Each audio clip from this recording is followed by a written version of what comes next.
Shalom. Call Halal Yahweh Bashim Al Shai Bashim Rakakwadash.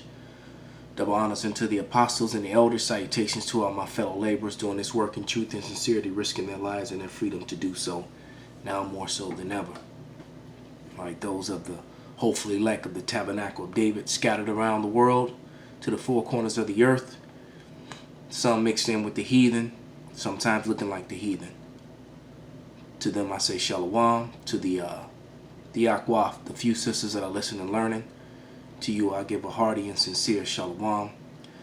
This is your brother Malcolm from the branch of the Great Millstone here in Chicago, coming at you with another lesson. And basically we're just going to talk about prophecy tonight, prophecy of the 10 toes and how they're falling apart, you know, the 10 toes in Babylon. Okay, so let's just go right to Daniel the 7th chapter, and I'm going to start at verse 15. And it reads, "And I, Daniel, grieved in my body and spirit in the midst of my body, and the visions of my head troubled me. I came near unto them and stood by and asked him the truth of all this. So he told me and made me know the interpretation of the things. These great beasts, which are four kings, which shall arise out of the earth." And these are the four great nations. There were many nations, but there were four major nations. All right, and the fourth one being the Roman Empire, which America is an extension of. When it talks about, and when you go to Revelation, the 12th chapter, about that dragon that was wounded but yet did live, the Roman army was known as the Red Dragon. All right, and they were born again through Esau, Edom, during the Renaissance, through Britain, and America came out of Britain. All right, and it says, "And these beasts, which are four kings, which shall arise out of the earth, but the saints of the Most High shall take the kingdom and possess the kingdom forever, even forever and ever." So like I told you in a couple videos back, we're fighting a battle we've already won. No matter how bad it gets, how many of us die, how many of us suffer, in the end, we've already won. And the learned Edomites know this. Okay? They're just in denial in their spirit, or don't want to accept the truth. "Then I would know the truth of the fourth beast, which was diverse from all others, exceedingly dreadful, whose teeth were iron, his nails brass, which devoured and brake in pieces and stamped the residue with his feet, and of the 10 horns which were in his head, and of the other which came up, from whom 3 fell. Even the horn had an eye and a mouth that spake great things, whose look was more stout than his fellows. For I beheld the same horn made war with the saints and prevailed against them. And until the Ancient of Days came, and the judgment was given unto the saints of the Most High, and the time of the saints possessed the kingdom," because it clearly tells you that Esau is the end of the world and Jacob is the beginning of it that followeth. So we're talking about the end of the world here. All right, and Babylon is linked to Esau, Edom in the Bible. So Edom has to be ruling. "Thus saith the fourth beast shall be the fourth kingdom upon the earth, which shall be diverse from all other kingdoms, and shall devour the whole earth, and shall tread it down and break it in pieces." And that's the problem now. This video right here is called "Countries Worldwide Ready to Dump America." I say again, it's on RT, and it's called "Countries Worldwide Ready to Dump America." Dump in all capitals.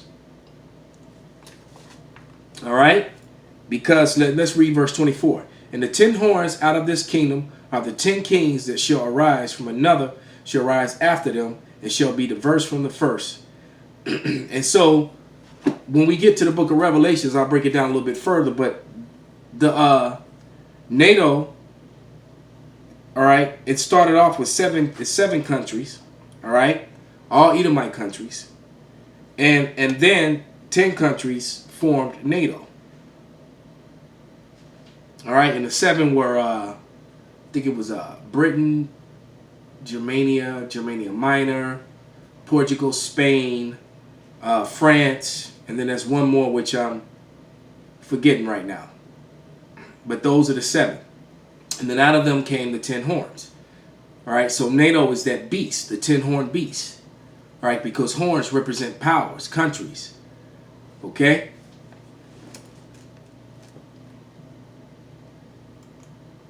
Each year, as we approach 9/11, we remember that 3,000 lives were lost on that terrible Tuesday in 2001. Since then, what liberties have we lost to government overreach, corruption, and abuse? But first, despite President Trump's bluster, is the USA losing its leadership position in the world order? Have we already lost it? I'm Holland Cook in Washington. This is The Big Picture on RT America. See, when you go into the prophecy that Daniel broke down in the book of Daniel, when it talked about the 10 toes, it talked about those that were weak and those that were strong. All right? And that's what you're witnessing. You're witnessing the EU, NATO fall apart and begin to separate from America, which is going to fulfill for prophecy that all the nations are going to turn on Babylon.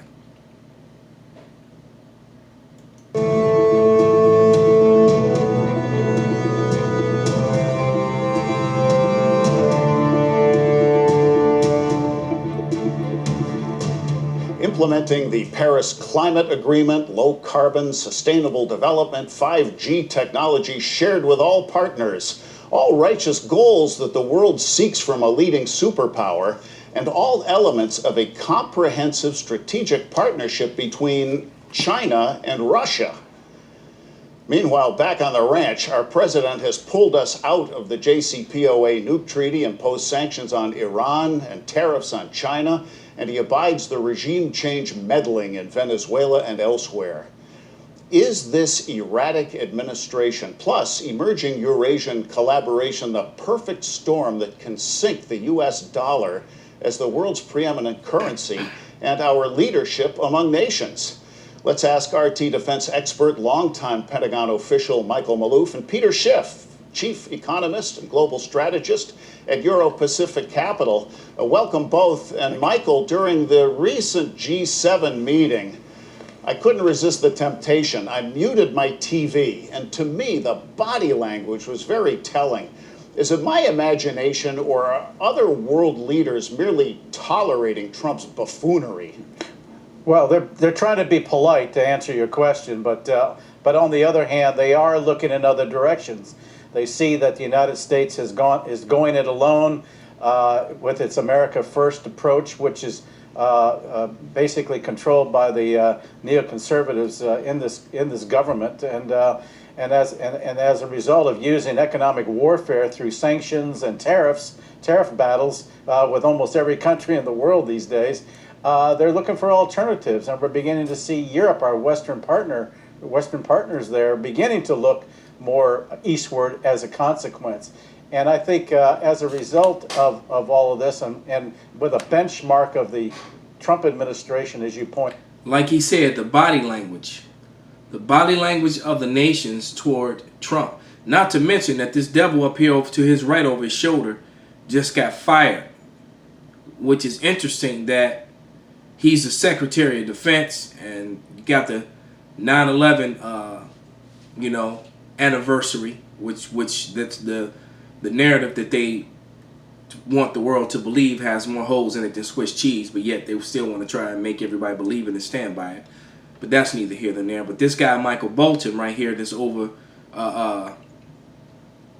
DJ Trump's shoulder, just got fired. So, I'm still wondering what's going to happen and what's going to come of that the Secretary of Defense would get fired, 48 hours, less than 48 hours before the anniversary of the event that's called 9/11.